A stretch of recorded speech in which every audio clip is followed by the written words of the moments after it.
اللہ کی طرف متوجہ ہوا کرتے تھے، کسی کی طرف توجہ نہیں تھی. اپنی کوئی بھی چھوٹی بڑی ضرورت ہو، لا ينظرون الى المخلوق، ان کا حال یہ تھا کہ وہ مخلوق کی طرف دیکھا ہی نہیں کرتے تھے. لا ينظرون الى المخلوق ولا يسالون عن المخلوق ولا يتوجهون الى المخلوق. مخلوق کی طرف دیکھنے کا مزاج ہی نہیں تھا.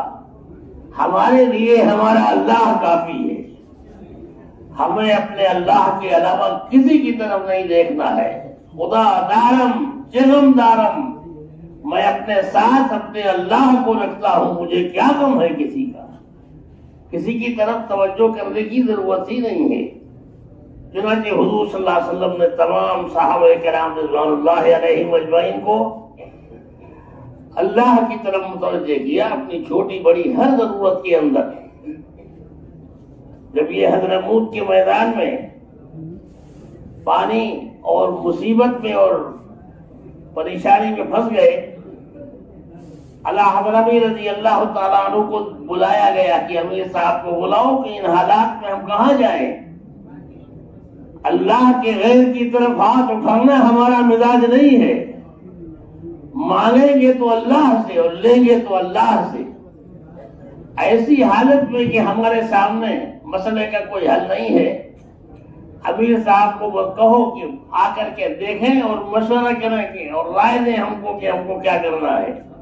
آئے، طوفان اور آندھی کو دیکھا، صحابہ کرام رضوان اللہ علیہم اجمعین بعض بے ہوش ہو کر کے گر رہے تھے، ایسی مصیبت تھی. آ کر کے کہا کہ اعلان کرو گھوڑوں سے سب اتر جائیں، گھوڑوں سے اتر جائیں سب، ہمیں آندھی اور طوفان سے کوئی خطرہ نہیں ہے.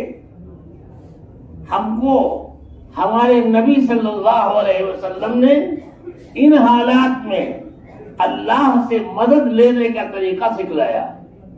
حضور صلی اللہ علیہ وسلم جب معراج سے تشریف لا رہے تھے، لوٹ رہے تھے، تو اللہ رب العزت نے حضور صلی اللہ علیہ وسلم سے فرمایا کہ اے ہمارے حبیب، ہماری طرف سے ایک تحفہ لیتے جاؤ اپنی امت کے واسطے. جا رہے ہو واپس، معراج سے لوٹ رہے ہو، ہماری طرف سے ایک تحفہ لیتے جاؤ، اور وہ یہ کہ آپ کی امت قدم قدم پر، نفس نفس پر ہمارے دین کی خاطر قربانیاں دینے والی بنے، ہر حال میں اللہ کی طرف متوجہ ہونے والی، اور جب کبھی کوئی ضرورت پڑے تو کسی کی طرف توجہ کرنے کی ضرورت نہیں ہے. ہم سے مانگے، ہم اس کی تمام تر ضرورت کو پورے کرنے والے ہیں. ہماری طرف جو ہاتھ اٹھاتا ہے ہم اس کے ہاتھ کو کسی دوسرے کی طرف اٹھنے نہیں دیتے.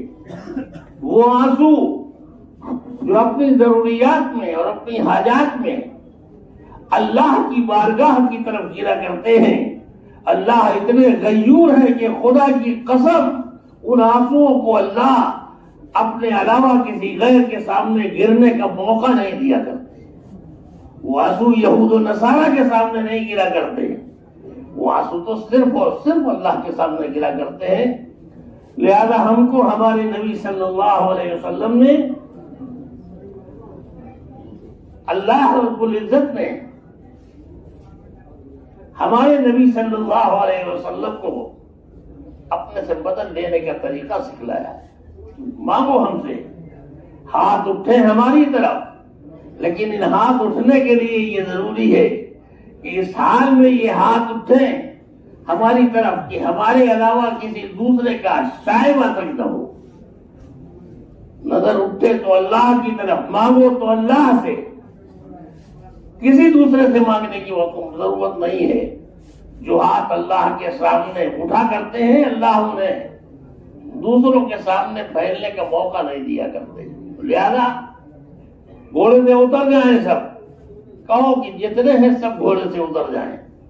پانی نہیں ہے، مٹی تو ہے، تیمم کریں اور تیمم کر کے پھر اللہ کے سامنے ہاتھ پھیلائے، مانگے اللہ سے. صحابہ کرام رضوان اللہ علیہم اجمعین اتر گئے اپنے گھوڑوں سے اور تیمم کر کے نماز پڑھ کر کے اللہ کے سامنے ہاتھ پھیلائے، مانگا اللہ سے، اللہم انا نسألک من خیر، صاف مانگا اللہ رب العزت سے کہ اللہ ہم پیاسے ہیں، لغزشیں اور گناہ تو ہم سے ہوتے ہی رہتے ہیں، اس سے تو انکار نہیں، لیکن اس وقت ہم پیاسے ہیں، اللہ ہمیں پانی عطا فرما دے۔ تو اللہ سے مانگا، ہاتھ پھیلائے کہ اللہ ہمیں پانی عطا فرما دے۔ صحابہ کرام رضوان اللہ علیہ اجمعین خود فرماتے ہیں ہم نے ہاتھ اٹھائے اللہ کی بارگاہ میں اور اپنے ہاتھ اس وقت تک اپنے چہروں کے اوپر نہیں پھیرے ہیں جب تک کہ زمین پھٹ کر کے پانی کے ابلنے کی آواز نہیں سنی، اور جب آواز سنی ہے تب ہماری زبانوں پر تھا ھذا ہی نصر من اللہ، یہ ہے اللہ کی وہ مدد جس کا اللہ کے نبی صلی اللہ علیہ وسلم نے ہم سے وعدہ کیا ہے۔ اللہ نے ایمان والوں کو، مسلمانوں کو محتاج بنا کر کے نہیں پیدا کیا ہے، صرف اپنا محتاج بنایا ہے۔ ایمان والا اگر اس کائنات میں اگر محتاج ہے تو صرف اور صرف اللہ کا محتاج، کسی دوسرے کا محتاج نہیں ہے۔ اور جب تک یہ احتیاج